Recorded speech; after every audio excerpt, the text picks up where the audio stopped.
কেইদিনমান পূৰ্বে নলবাৰীত মিয়া খেতা অভিযান চলাইছিল এটা হিন্দুত্ববাদী সংগঠনে।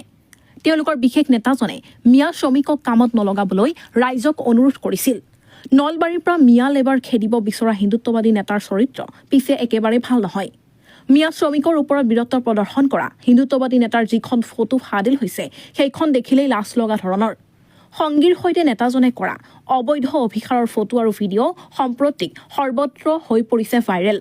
হিন্দুত্ববাদী সংগঠনৰ বেনাৰত অভিযান চলোৱাৰ সময়ত নেতাজনে কৈছিল, লাগিলে 2 পইচা বেছিকৈ খৰচ কৰি হিন্দু লেবাৰ লগাবা, তথাপি নলবাৰীত বিল্ডিঙৰ কাম কৰাবলৈ মিয়াক সুবিধা নিদিবা। সেইমতে কাম কৰিবলৈ ঘৰটোৰ মালিকক নেতাজনে নিৰ্দেশ দিছিল। হিন্দুত্ববাদী নেতাৰ ভয়ত তাৰ পৰা পলাই পত্ৰং দিছিল দৰিদ্ৰ মিয়া লেবাৰ। নলবাৰীৰ আন ঠিকাদাৰেও হিন্দুত্ববাদী সংগঠনৰ বাবেই ভয় খাই আছিল। মিয়া শ্ৰমিক কামত লগালেই সংগঠনৰ নজৰত পৰে বুলি চহৰতেই বন্ধ কৰি দিয়া হৈছিল নিৰ্মাণ কাৰ্য। কিন্তু উদ্ভণ্ডালি কৰাৰ বেছিদিন নহলেই তাৰ পিছতেই ওলাই পৰিল সেইজন স্বয়ম্ভূ হিন্দুত্ববাদী নেতাৰ ফটো। জানিব পৰা মতে যিগৰাকী যুৱতীৰ সৈতে কেইজন নেতা আপত্তিজনক অৱস্থাত আছিল সেইগৰাকী তেওঁৰ বৈধ পত্নী নহয়। হিন্দুত্ববাদী নেতাই অবৈধ অভিসাৰ কৰা বুলি স্থানীয় লোকে প্ৰকাশ কৰিছে। পৰিয়াল থকাৰ পিছতো নেতাজনৰ আনৰ সৈতে সম্পৰ্ক আছে বুলি দাবী কৰিছে বিশেষ সূত্ৰই।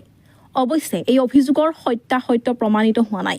কিন্তু এগৰাকী মহিলাৰ সৈতে তেওঁৰ অসংযত অৱস্থাৰ ফটো ভাইৰেল হৈ পৰাটো দিনৰ পোহৰৰ দৰে সত্য। জানিব পৰা মতে নেতাজন হৈছে উচ্চ পদবীধাৰী।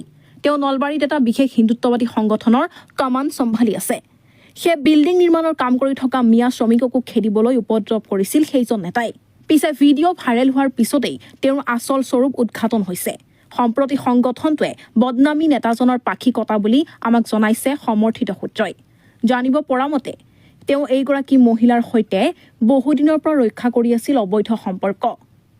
কিন্তু শেহতীয়াকৈ ফাদিল হোৱা ভিডিঅ'ই তেওঁৰ কেৰিয়াৰ শেষ কৰি দিলে। আনহাতে কিছুদিন পূৰ্বে বৰপেটাৰ এজন অসমীয়া ব্যৱসায়ীক ধমক দিছে হিন্দুত্ববাদী সংগঠনৰ নেতাই। দোকানীজনক বাঙালী ভাষা কোৱাৰ বাবে নিৰ্দেশ দিয়া বুলি আমি অভিযোগ লাভ কৰিছোঁ। কিন্তু দাদাগিৰি কৰা সেই বিশেষ নেতাজনো ধোঁৱা তুলসীৰ পাত নহয়। তেওঁ কিছুদিন আগতেই এখন ধাবাত খাদ্য খাই পইচা নিদিয়াকৈ পলায়নৰ চেষ্টা কৰিছিল। সেই ধাবাৰ মালিকে হিন্দুত্ববাদী নেতাক কাণত ধৰাই আঁঠু কঢ়াই থৈছিল। সেইজন ধূৰ্ত হিন্দুত্ববাদী নেতাই অসমতেই অসমীয়াক ভাবুকি দিছে। News desk report, new Assam news.